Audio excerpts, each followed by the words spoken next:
हरि ओम. आज गुरुवार 15 ऑगस्ट 2024 स्वातंत्र्य दिन. सद्गुरू ब्रह्मचैतन्य गोंदवलेकर महाराज आज आपल्याला प्रवचनातून सांगणार आहेत की वृत्तीचं समाधान ही भगवंताच्या कृपेची खूण. आपला देह पंचमहाभूतांचा आहे. त्यामधला मी कोण हे पाहावं. जे नाशणार ते मी कधी असणार नाही ना. म्हणजे पंचमहाभूतांचा मी नाही हे ठरलं. जो शाश्वत असतो तो सच्चिदानंद असतो.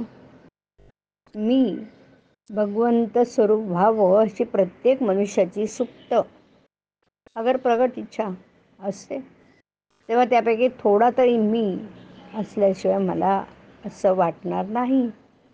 भगवंताचं स्वरूप आनंदमय आहे आणि आपण सर्व लोक आनंदात राहावं असं म्हणतो. मी या आनंदापासून वेगळा होतो तेव्हा कुठेतरी चुकलं असं समजावे. अपूर्ण सृष्टी पूर्ण करण्यासाठीच मनुष्याची उत्पत्ती भगवंताने आपल्या अंशरूपाने केली आणि मग आपल्या आनंदात व्यत्यय आणणारे विषय जाणून घेतले.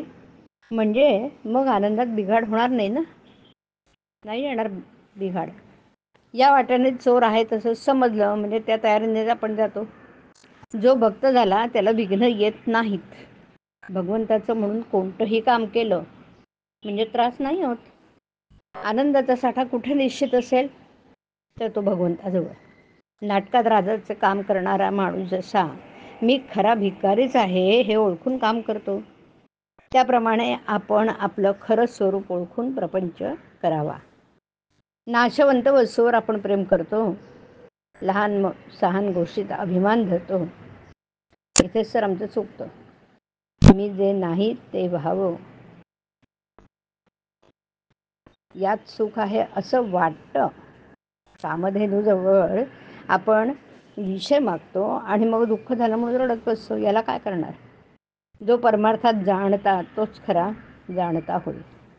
परमार्थ म्हणजे बावळटपणा कसा असेल. अनेक बुद्धिवान विद्वान लोकांना जिथे आपल्या बाजूला वळवायचं असतं तिथे बावळटपणाला वावच नाही. विद्वान लोक वेदांत अत्यंत कठीण करून जगाला उगीच फसवतात. मग सामान्य माणसाला असं वाटतं की अरे हा वेदांत आपल्यासाठी नाही. परंतु ही चूक आहे ना. वेदांत हा सर्वांसाठी आहे, सर्व मनुष्य मात्रांसाठी आहे. वेदांताशिवाय मनुष्याला जन्मताच जगताच येत नाही. घराच्या छपराखाली ज्याप्रमाणे सर्व लहान लहान खोले येतात की नाही, त्याप्रमाणे वेदांतात इतर सर्व शास्त्र आहेत येतात. शास्त्राचे मार्ग हे वृत्तीला भटकून न देण्यासाठी आहेत. ते वृत्तीला हलू देत नाहीत. त्यात नामाची गाठ पडली की भगवंतापर्यंत साखळी जोडली जाते. आपणही व्यवहारासाठी जन्माला आलो नसून भगवंतासाठी आलो आहोत. म्हणून आपण अमुक एक वस्तू नाही म्हणून कष्ट होण्यापेक्षा दुसरी एखादी वस्तू आहे म्हणून समाधानात राहावं. समाधान ही वस्तू भगवंताजवळ मिळते आणि ती मिळाल्यावरच आड काहीही येऊ शकत नाही.